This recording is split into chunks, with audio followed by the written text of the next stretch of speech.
ಮಾಡಿದಂತ ಇತಿಹಾಸ ತೆಗೆದು ನೋಡಿದ್ರೆ ಸನ್ಮಾನ್ಯ ಸಿದ್ದರಾಮಯ್ಯ ಅವರು ಅಂತ ಮಾತನಾಡಿದ್ದಾರೆ. ಒಂದು ಕಪ್ಪು ಚುಕ್ಕೆ ಇಲ್ಲ ರಾಜಕೀಯ. ನಾಳೆ ಮಂತ್ರಿ ಆದ್ಮೇಲೆ ಮುಖ್ಯಮಂತ್ರಿ ಆದವರು ಜೈಲಿಗೆ ಹೋಗಿದ್ದಾರೆ. ನಮ್ಮ ಕರ್ನಾಟಕ ರಾಜ್ಯದಲ್ಲಿ, ಕೇಂದ್ರದಲ್ಲಿ ಜೈಲಿಗೆ ಹೋಗಿದ್ದಾರೆ, ಆಂಧ್ರದಲ್ಲಿ ಹೋಗಿದ್ದಾರೆ. ರಾಜ್ಯದ ಅನೇಕ ಕಡೆಗಳಲ್ಲಿ ಜೈಲಿಗೆ ಹೋದಂತ ಮುಖ್ಯಮಂತ್ರಿ ಇದ್ರು ಕೂಡ ಸನ್ಮಾನ್ಯ ಸಿದ್ದರಾಮಯ್ಯವರು ಒಂದು ಕಪ್ಪು ಚುಕ್ಕೆ ಇಲ್ಲದೆ ರಾಜ್ಯದ ರಾಜಕಾರಣದಲ್ಲಿ ಎಲ್ಲಾ ವರ್ಗದ ನಾಯಕರಾಗಿ ಕೆಲಸ ಮಾಡ್ತಕ್ಕಂಥ ಒಬ್ಬ ಸಿದ್ದರಾಮಯ್ಯ ಅವರಿಗೆ ಕೆಲವು ತೊಂದರೆಗಳು ಆಗ್ತಾ ಇದೆ. ಬೆಳೆಸಬೇಕು, ಮತ್ತವರು ಬರಬೇಕು, ಪಕ್ಷದಲ್ಲಿ ಏನೇನು ಮ್ಯೂಚುವಲ್ ಅಂಡರ್ಸ್ಟ್ಯಾಂಡಿಂಗ್ ಏನು ಗೊತ್ತಿಲ್ಲ. ಆದ್ರೆ ಒಬ್ಬ ಹಿಂದುಳಿದ ನಾಯಕ ಪೂರ್ತಿ ಅವಧಿ ಆಗ ಹಿಂದೆ ನಾನು ಕೂಡ ಸಿದ್ದರಾಮಯ್ಯ ಮೇಲೆ ಸಟ್ಕೊಂಡು ಹೋಗ್ತಾ ಇದ್ದೆ. ಯಾಕಂದ್ರೆ ನಾನು 6 ಬಾರಿ ML ಆದ್ರೂ ಮಿನಿಸ್ಟರ್ ಮಾಡಿದ್ರೆ ಸಿದ್ದರಾಮಯ್ಯ ಯಾಕೆ ನಿನ್ ಬಳಿ ಇರ್ಬೇಕು? 3 ಸಲ ಕ್ಯಾಬಿನೆಟ್ ಮಾಡಿದ್ವಿ. ಫಸ್ಟ್ ಕ್ಯಾಬಿನೆಟ್ ಆಗಿಲ್ಲ, 2ನೇದವರೂ ಆಗಿಲ್ಲ, 3ನೇದ ಪ್ರಿಯಾಂಕಾ ಖರ್ಗೆ ಒಂದೇ ಸಲ ML ಆದ್ರೆ ಮಂತ್ರಿ ಮಾಡಿದ್ರೆ ನನಗೆ ಇನ್ಸಲ್ಟ್ ಆಗಿಲ್ಲ, ಇರಲ್ಲ ತೋರ್ತೀನಿ. ಬೇಟಿ ಸುರೇಶ್ ಕೇಳ್ರಿ ಹೇಳ್ತಾರೆ.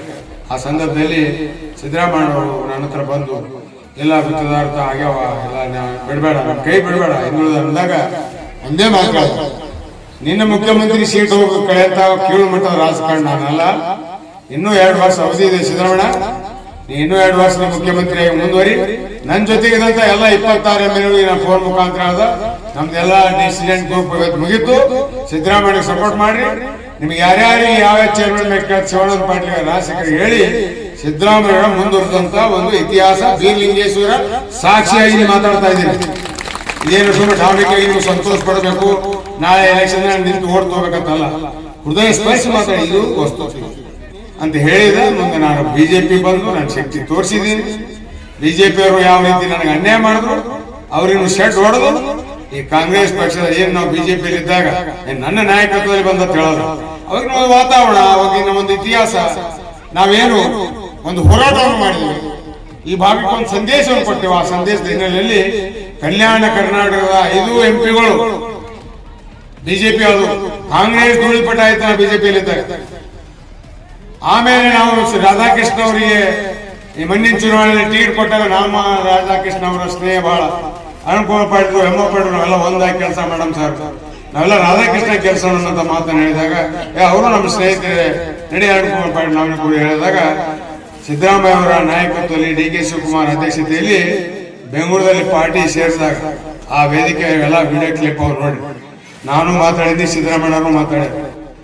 ಮಾಲಿಕೆ ಗೊತ್ತಿದ್ರು ಒಬ್ಬ ಜಿಲ್ಲೆಯ ನಾಯಕರಲ್ಲ, ರಾಜ್ಯದ ನಾಯಕರಿದ್ದಾರೆ. ಅವರಿಂದ ನಮ್ಮ ಪಕ್ಷಕ್ಕೆ ಶಕ್ತಿ ಬಂದಿದೆ. ಹೀಗಾಗಿ ನಮ್ಮ ಪಕ್ಷ ಕಾಂಗ್ರೆಸ್ ಪಕ್ಷ ಬಹಳ ಕಲ್ಯಾಣ ಕನ್ನಡದಲ್ಲಿ ವಿಶೇಷವಾಗಿ ಬಹಳ ಹೆಚ್ಚಿನ ಸ್ಥಾನ ಗೆಲ್ಲಿಸ್ತಕ್ಕಂಥ ಮಾತನಾಡಿದಾಗ ನಾನು ಹೇಳಿದೆ, ಆ ವೇದಿಕೆಯಲ್ಲಿ ಮಾತಾಡಿದ ವಿಡಿಯೋ ಇದೆ. ನಾನು ಭರವಸೆ ಕೊಡ್ತಾ ಇದ್ದೀನಿ ಸಿದ್ದರಾಮಯ್ಯನವರಿಗೆ ಮತ್ತು DK ಶಿವಕುಮಾರ್ಗೆ. ನಾನು ಬರೋದಿಲ್ಲ, ಕಲ್ಯಾಣ ಕರ್ನಾಟಕದಲ್ಲಿ ಹೆಚ್ಚಿನ ಸ್ಥಾನಗಳು ಕಾಂಗ್ರೆಸ್ ಪಕ್ಷ ತರ್ತಕ್ಕಂಥ ಪ್ರಯತ್ನ ಮಾಡ್ತೀನಿ, ತಂದೆ ತಿರ್ತೀನಿ ಅಂತ ಮಾತನಾಡಿ ಹೇಳಿದಾಗ ಆ ಬೀರ್ಲಿಂಗೇಶ್ವರ ಆಶೀರ್ವಾದ, ಜನರ ಆಶೀರ್ವಾದ, ಬಿಜೆಪಿ ಪಾರ್ಟಿ ಧೂಳಿಪಟ ಆಯ್ತು. ಎಲ್ಲಾ ಕಾಂಗ್ರೆಸ್ ಒಂದು ಕಲ್ಯಾಣ ಕರ್ನಾಟಕದ ಬಿಜೆಪಿ ಇಲ್ಲ. ಬಿಜೆಪಿ ವೈಕೋಲ್ ಹತ್ರ ಮಕ್ಕಳಿಗೆ ವೈಕೋಲ್ ಹತ್ರ ಹೇಳಿದ್ರು. ಯಾಕಂದ್ರೆ ನಾವು ಅಂತ ಒಂದು ಸೇವೆ ಮಾಡಿದಾಗ, ಒಂದು ಪೋಸ್ಟ್ ಹೋದೆ, ಯಾವುದೇ ಒಂದು ಅಧಿಕಾರ ಕೇಳದೆ ಆ ಪಕ್ಷಕ್ಕೆ ಸೇವೆ ಮಾಡಿದಾಗ ನಮ್ಮ ಮನೆಯೇ ಜಗಳ ಆಡ್ತಾರೆ ಮಕ್ಕಳು, ನಮ್ಮ ಮನೆಯೇ ಹೊಡೆಯಂತ ಕೆಲಸ ಮಾಡ್ತಾರೆ. ಇದು ಬಹಳ ನೋವಿನಿಂದ ನಮ್ಮ ಪೂಜೆ ಇಲ್ಲೆಲ್ಲ ಮಾತಾಡಬಾರ್ದು, ಆದ್ರೆ ನನ್ನ ಹೃದಯ ಬಂದು ತುಂಬಿ ಬರ್ತಾದ್ರಿಂದ ಈ ಮಾತಾಡ್ತಾ ಇದ್ದೀನಿ. ಹೀಗಾಗಿ ನಾನು ಹೇಳ್ತಾ ಇದ್ದೀನಿ, ಆಲ್ಮ ಸಮಾಜದವರಿಗೆ ನೀವೇನಿದ್ದೀರಿ ಬಹಳ ಮುಕ್ತ ಜನ, ವಿಶ್ವಾಸ ಕೊಟ್ಟು ಅಂದ್ರೆ ಯಾವತ್ತೂ ಕೂಡ ನೀವು ಮೋಸ ಮಾಡುವಂತ ಜನ ಅಲ್ಲ, ವಿಶ್ವಾಸ ಪಾತ್ರ ಇರ್ತಕ್ಕಂಥ ಜನ. ನಾವು ಅರುಣ್ ಕುಮಾರ್ ಪಾಟೀಲ್ ಏನಾದ್ರು ಅರ್ಜೆಂಟ್ ಹೊಲಕ್ಕೆ ಹೋಗ್ಬೇಕಂದ್ರೆ ಬ್ಯಾಂಕಿಗೆ ಹೋಗ್ಬೇಕು, ರೊಕ್ಕ ತೆಗಿಲಿಕ್ಕೆ ಬ್ಯಾಂಕಿಗೆ ಹೋಗ್ತೇವೆ, ತೆಗಿಬೇಕು, ನಾವು ಯಾಕೆ ಬ್ಯಾಂಕ್ ಇಟ್ಟಿರ್ತೇವೆ. ಆದ್ರೆ ನೀವು ಯಾವ್ದಾದ್ರು ಹೊಲಕ್ಕೆ ಹೋಗ್ಬೇಕಾದ್ರೆ ಬ್ಯಾಂಕಿಗೆ ಹೋಗಲ್ಲ, ಕಂಬಳ ಕೈ ಹಾಕಿದ್ರೆ ಲಕ್ಷ ಗಟ್ಟಲೆ ರೊಕ್ಕ ತೆಗಿತೀರಿ. ಇದು ನಿಮ್ಮ ಕೊಡುಗೆ, ಆ ಬೀರ್ಲಿಂಗೇಶ್ವರ ಮಾಲಿಂಗರಾಯ ಕೊಡುಗೆ. ಇಂಥ ನೀವೆಲ್ಲ ಲಕ್ಷ್ಮೀಪುತ್ರ, ಇಂಥ ಒಂದು ಸಮಾಜ ಯಾರಿಗೂ ಕೂಡ ಹೊರಗು ಹೇಳ್ದಂಗೆ ಕೈ ಚಾಚ ಸಮಾಜ ಅಲ್ಲ ಇದು. ಇದು ದಾನ ಕೊಟ್ಟಂತ ಸಮಾಜ ಇದೆ, ಕೈ ಬೇಡದವರಿಗೆ ಅನ್ನ ನೀಡ್ತಕ್ಕಂಥ ಸಮಾಜ ಇದೆ. ಹೀಗಾಗಿ ಸ್ವಾಭಿಮಾನದಿಂದ ಇರಬೇಕು. ಯಾರ್ಯಾರು ನಿಮ್ ಪರವಾಗಿ ಒಳ್ಳೆ ಕೆಲಸ ಮಾಡ್ತಾರ ಯಾವ ಪಾರ್ಟಿ ಅವ್ರು ಇರಲಿ, ನಾನು ಕಾಂಗ್ರೆಸ್ ಪಕ್ಷದವರು ಇದು ಕಾಂಗ್ರೆಸ್ ಪರವಾಗಿ ಮಾತಾಡ್ತಾ ಇಲ್ಲ, ಯಾವ ಪಾರ್ಟಿ ನಮಗೆ ಜನರಿಗೆ ಕಷ್ಟದಲ್ಲಿ ನಮ್ಮ ಜೊತೆಗೆ ಇರ್ತಾರೆ ಅವ್ರ ಪರವಾಗಿ ನಾವು ನಿಂದಿರ್ಬೇಕು, ಧ್ವನಿಯಾಗಿ ನಿಂದಿರ್ಬೇಕು. ಅವ್ರು ಕೆಲಸ ಮಾಡಿ ಅವರಿಂದ ನಮ್ ಕೆಲಸ ಮಾಡ್ತಕ್ಕಂಥ ಒಂದು ವ್ಯವಸ್ಥೆ ನಾವು ಮಾಡ್ಕೋಬೇಕು ಅನ್ನೋ ಮಾತನ್ನು ಕೂಡ ಈ ಸಂದರ್ಭದಲ್ಲಿ ಹೇಳಿ ಸಮಯ ಬಹಳ ಮಾತನ್ನ ಜಾಸ್ತಿ ಮಾತನಾಡದೆ ಇವತ್ತೇನು ವೇದಿಕೆ ಹೇಳ್ತಾರೆ. ಯಾಕಂದ್ರೆ ನಾವು ಹಿಂದುಳಿದ ಜನಾಂಗ ಇಟ್ಟಿದ್ದು 78% ಇತ್ತು. 78% ಜನಸಂಖ್ಯೆ ನಮ್ದೆಲ್ಲ ಐಯಿಂದ ಕಲ್ತ ಕುರುಬರು, ದಲಿತರು, ಮುಸಲ್ಮಾನರು, ಇಳಿದ ಹಿಂದುಳಿದ ಜನ. ಲಿಂಗಾಯತ ಸಮಾಜ ಏಟವಪ್ಪ ಅಂದ್ರೆ 22%. ಅದು ಹೆಚ್ಚಿಗೆ MLA ಅವರೇ ಹೇಳ್ತಾರೆ. ಯಾಕೆ ಆತರ ನಮ್ಮಲ್ಲಿ ಒಗ್ಗಟ್ಟಿಲ್ಲ, ನಮ್ಮ ಹ್ಯಾಂಗ್ ಹೊಡಿಬೇಕು ನಮ್ಗೆ ಹೊಡಿತಾರೆ. ಈಗ ಹೋಲ್ ಮಾಡ್ತಾರೆ ಹ್ಯಾಂಗ್ ಹೊಡಿಬೇಕು, ಈ ಓಟ್ ಹ್ಯಾಂಗ್ ಹೋಗ್ಬೇಕು, ನೋಟ್ ಒಗಿತಾರ. ಒಂದಿನ ಜಾತ್ರೆ ಮಾಡ್ತಾರೆ ಎಲೆಕ್ಷನ್ದಾಗ, ನಮ್ ಬಂದು ನೋಟ್ ಒಗಿತಾರ. ಆ ಒಂದಿನ ಜಾತ್ರೆ ಬಹಳ ಖುಷಿ ಆಯ್ತಿರಿ. ಅದು ಹುಲಿಜಂತಿ ಜಾತ್ರೆಗಿಂತ ಭಾರಿ ಇರುತ್ತೆ ನಿಮ್ ಒಂದಿನ ಜಾತ್ರೆ. ಅದು 5 ವರ್ಷ ಹುಲಿಜಂತಿ ಜಾತ್ರೆ ಮಾಡ್ತಾರೆ. ನಿಮ್ 1 ವರ್ಷ ಒಂದಿನ ಮಾಡಿ ಜಾತ್ರೆ ಸ್ವಲ್ಪ ಲೆಕ್ಕ. ಇದು ಎಲ್ಲಿವರೆಗೆ ಪರಿವರ್ತನೆ ಆಗಲ್ಲ, ದೇಶ ಉದ್ಧಾರ ಆಗೋದಿಲ್ಲ. ಇದು ಬರ್ಬೇಕು. ಯಾಕೆ 77 ವರ್ಷ ಸ್ವತಂತ್ರ, ಇನ್ನ 23 ವರ್ಷ ಆದ್ರೆ ಶತಾಬ್ದಿ ಆಚರಣೆ ಮಾಡ್ತೀವಿ. ಇವತ್ತು ನರೇಂದ್ರ ಮೋದಿ ಅವರ ನೇತೃತ್ವದಲ್ಲಿ ಇವತ್ತು ವಿಶ್ವನೇ ಮೆಚ್ಚತಕ್ಕಂಥ ರೀತಿಯಲ್ಲಿ ಭಾರತೀಯ ಜನತಾ ಪಾರ್ಟಿ ಹೆಸರು ಬರ್ತಾ ಇದೆ. ನಾವು ನರೇಂದ್ರ ಪಾಟೀಲ್ ಬಗ್ಗೆ, ನರೇಂದ್ರ ಮೋದಿ ಬಗ್ಗೆ ಬಹಳ ಗೌರವ ವ್ಯಕ್ತಪಡಿಸ್ತೀನಿ ನಾನು. ಇವತ್ತು ಕಾಂಗ್ರೆಸ್ದವನಾದ್ರು ಆದ್ರೆ ಎಲ್ಲ ಅವ್ರು ಮಂತ್ರಿಮಂಡಲದಾಗ ಇದ್ದವರೆಲ್ಲ ಚಲೋ ಅಂತ ಹೇಳಲ್ಲ. ಬರೀ ನರೇಂದ್ರ ಮೋದಿ ಬಗ್ಗೆ ಯಾಕೆ ಹೇಳ್ತೀನಿ ಅಂದ್ರೆ ಅವರು ಆ ರೀತಿಯ ಒಂದು ಕಾಂಟ್ರಿಬ್ಯೂಷನ್, ಭಾರತದ ಒಂದು ವರ್ಚಸ್ಸನ್ನು ಇಡೀ ವಿಶ್ವದಲ್ಲಿ ನೋಡಿ. ಟ್ರಂಪ್ ಬಹಳ ಬಗ್ಗಿಸ್ಬೇಕಂತ ನಮ್ಮ ಮೋದಿ ಚಪ್ಪನ್ ಇಂಚ್ಕ ಅಂತ ಹೇಳಿ ಮಾತಾಡಿದ್ರು. ಆದ್ರೆ ಆ ಚಪ್ಪನ್ ಇಂಚದ ಹಾಟ್ ಇರ್ತಕ್ಕಂಥ ನರೇಂದ್ರ ಮೋದಿ ಬಗ್ಲಿಲ್ಲ. ಈ ಟ್ರಂಪ್ಗೆ ಬಗ್ಗೆ 50% ಇದ್ದು ಟ್ಯಾಕ್ಸ್ 18% ಇದು ನರೇಂದ್ರ ಮೋದಿಯ ನಾಯಕತ್ವ. ಇದು ಬಿಜೆಪಿ ನಾಯಕತ್ವ ಅಲ್ಲ. ಬಿಜೆಪಿ ಅಧಿಕಾರ ಬರಬೇಕು ಬಿಕಾಸ್ ಆಫ್ ನರೇಂದ್ರ ಮೋದಿ ಮಾತ್ರ ಬಿಜೆಪಿ ಪಾರ್ಟಿಯಾಗಿದೆ. ನೀವೆಲ್ಲ ಜಂಬಕ್ಕೆ ಹೋಗ್ಬಿಡ್ರೆ ಬಾ ನಮ್ ಬಿಜೆಪಿ ಅಂತ. ಆ ಮೋದಿ ಇಲ್ಲದ್ರೆ ಬಿಜೆಪಿ ಧೂಳಿಪಟ ಆಗ್ತಾ ಇತ್ತು. ಕಾಂಗ್ರೆಸ್ ಪಕ್ಷ ಇತಿಹಾಸದ ಪಕ್ಷ ಇದೆ. ಇಲ್ಲಿ ನೆಹರು ಇಡೀ ದೇಶಕ್ಕಾಗಿ ತಮ್ಮ ತ್ಯಾಗ ಬಲಿದಾನ ಕೊಟ್ಟಂತ ಪಕ್ಷ. ಇಲ್ಲಿ ಸ್ವಲ್ಪ ಹಿಂಗೆ ಅನೇಕ ಜಿಲ್ಲೆಗಳಲ್ಲಿ ಇರ್ತಕ್ಕಂಥ ಮುಖಂಡರು ಕಡೆಗಣಿಸಿರ್ಲಿಲ್ಲ. ನಮ್ಮಲ್ಲಿ ಗುಂಪುಗಾರಿಕೆ ಆಗಿರುತ್ತೆ. ಈ ರೀತಿಯ ಗೊಂದಲದಲ್ಲಿ ಕಾಂಗ್ರೆಸ್ ಪಕ್ಷದ ಈ ಪರಿಸ್ಥಿತಿ ಆಗಿ ಹೊರತಾಗಿ ಕಾಂಗ್ರೆಸ್ ಪಕ್ಷ ಸೆಕ್ಯುಲರಿಸಂ ಪಾರ್ಟಿ, ಸರ್ವ ಧರ್ಮವನ್ನು ರಕ್ಷಣೆ ಮಾಡ್ತಕ್ಕಂಥ ಕಾಂಗ್ರೆಸ್ ಪಕ್ಷ. ಭಾರತ ಸ್ವಾತಂತ್ರ್ಯ ಸಿಗಬೇಕಾದ್ರೆ ಮುಸಲ್ಮಾನರು ರಕ್ತ ಕೊಟ್ಟಿಲ್ಲ, ಮುಸಲ್ಮಾನರ ಪ್ರಾಣ ಕೊಟ್ಟಿಲ್ಲ. ಅವರು ಎದೆಗುಂಡು ತಗೊಂಡಿದ್ದಾರೆ. ಎಲ್ಲಾ ಸಮಾಜದವರು ಎದೆಗುಂಡು ತಗೊಂಡು ಇವತ್ತು ಭಾರತಕ್ಕೆ ಸ್ವತಂತ್ರ ಕೊಟ್ಟಂತ ಸಂದರ್ಭದಲ್ಲಿ ಯಾವುದೇ ಸಮಾಜಗಳನ್ನು ಕೀಳು ಮಟ್ಟದಲ್ಲಿ ನೋಡದೆ ಭಾರತ ದೇಶದಲ್ಲಿ ಇರ್ತಕ್ಕಂಥ ಪ್ರತಿಯೊಂದು ಧರ್ಮ, ಈ ನಮ್ಮ ದೇಶದ ನಮ್ಮ ಧರ್ಮ, ಇವರೆಲ್ಲರೂ ರಕ್ಷಣೆ ಮಾಡ್ತಕ್ಕಂಥ ಜವಾಬ್ದಾರಿ ನಮ್ದಿರುವಂತ ರೀತಿಯಲ್ಲಿ ರಕ್ಷಣೆ ಮಾಡ್ತಕ್ಕಂಥ ಜವಾಬ್ದಾರಿ ದೇಶ ಪ್ರಧಾನಮಂತ್ರಿ ಇರುತ್ತೆ, ರಾಜ್ಯದ ಮುಖ್ಯಮಂತ್ರಿ ಇರುತ್ತೆ. ಇವತ್ತು ಆ ರೀತಿ ನಮ್ಮ ನೋಡಿ. ಈಗ ಇಲ್ಲಿ ನಮ್ಮ ಕರ್ನಾಟಕ ರಾಜ್ಯ ಸರ್ಕಾರದಲ್ಲಿ ಕೂಡ ಒಳ್ಳೆಯವರು ಅಂತ ಹೇಳಲ್ಲ.